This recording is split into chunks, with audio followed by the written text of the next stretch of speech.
Assalamualaikum warahmatullahi wabarakatuh. Perkenalkan, saya Hanifah Skia, NIM 142230066 dari kelompok 6 Tata Ruang Lingkungan. Di sini saya akan menjelaskan mengenai review artikel yang telah dibuat kemarin dengan judul Aspek Komponen Pesisir dan Laut dalam Pemanfaatan Ruang dengan fokus pada mangrove. Pertama, mengenai urgensi konservasi mangrove. Ekosistem mangrove memainkan peran fundamental dalam menjaga keseimbangan ekologi pesisir. Sebagai benteng alami, mangrove tidak hanya melindungi garis pantai dari erosi dan gelombang, tetapi juga menyediakan habitat vital bagi beragam spesies laut dan burung. Secara sosial ekonomi, keberadaan mangrove mendukung kehidupan masyarakat pesisir melalui sektor perikanan dan potensi ekowisata. Namun, eksistensi ekosistem ini terancam oleh berbagai faktor, mulai dari perubahan iklim, urbanisasi, hingga eksploitasi sumber daya yang tidak terkendali. Kondisi ini menciptakan urgensi untuk melakukan tindakan konservasi yang lebih terarah dan sistematis.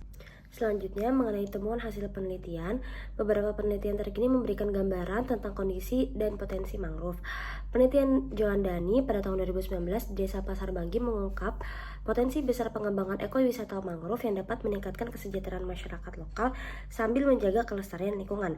Studi ini menekankan pentingnya keterlibatan masyarakat dalam pengelolaan ekowisata untuk mencapai keberlanjutan jangka panjang. Kemudian kaitan dengan pemanfaatan ruang. Dalam konteks pemanfaatan ruang ini, pengelolaan mangrove ini memerlukan pendekatan yang terintegrasi. Zonasi yang jelas untuk kawasan mangrove harus ditetapkan dalam rencana tata ruang disertai dengan panduan pengembangan yang berkelanjutan. Potensi untuk mempertimbangkan daya dukung lingkungan dalam setiap perencanaan termasuk pengembangan ekowisata dan kegiatan ekonomi lainnya. Selain itu, keterlibatan masyarakat lokal dalam proses perencanaan dan pengambilan keputusan menjadi kunci keberhasilan pengelolaan yang berkelanjutan.